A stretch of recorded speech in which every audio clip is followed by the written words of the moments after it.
nota de trecere? Da. Atunci descurcați-vă singuri, fiindcă nota de trecere am avut doar la sport. Da, dar cum facem să terminăm și tabelele și eseul? Întâi face eseul, apoi tabelele.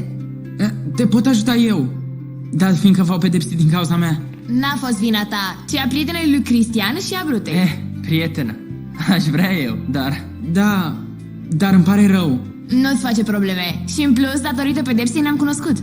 Da, și putem să ne cunoaștem în continuare pentru încă 3 ore. Ce drăguț, nu? Hei, gura mică acolo!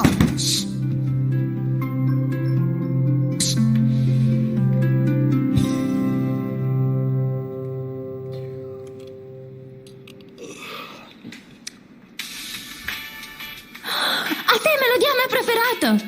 Da, și a mea. Iubesc muzica, mă transportă. De când îl transportă muzica? De când are nevoie să cucerească o fată, trebuie să folosească toate metodele posibile, după cum l-a învățat maestrul. Ce e asta? Mi l-a făcut cadou Alex. Scriu mai ales lucrurile care îmi plac. O tură cu bic la parc, să merg desculță pe plajă. Să alerg fără oprire după o minge. O ecuație lungă a cărei rezultat te izbește brusc. Când dai drumul la radio și auzi melodia preferată. Când îți faci prieteni noi... Când vine ora să plecați acasă, fiindcă detenția la sfârșit. Copii, oi fi avut 5 la matematică, însă ora știu să o citesc de când aveam 6 ani. Hai, repejor, ale. Hai, mișcați-vă că am treabă, păi nu? Auziți?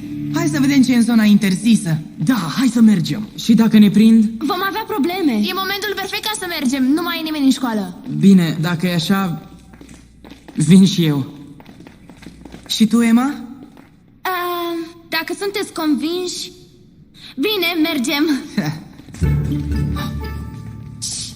Ați auzit un zgomot? Nu! Nici eu. Vreau doar să fiu sigură. E mai bine să ne întoarcem. Nu fi papă lapte. Ori toți, ori niciunul. Liniștește-te. Aruncăm o privire și plecăm.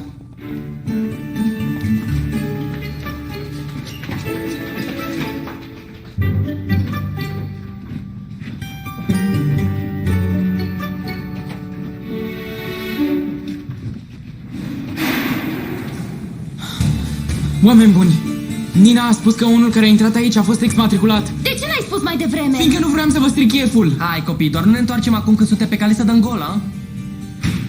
Au plecat. Vedeți? Hai, repede. Dacă e așa interzis, trebuie să fie ceva foarte interesant, nu? Da.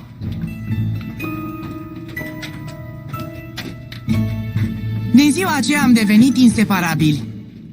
Dar nu ne puteam încă imagina că în spatele acelei uși ne aștepta aventura cea mai mare pe care am trăit-o vreodată. Și care urma să ne schimbe viețile pentru totdeauna.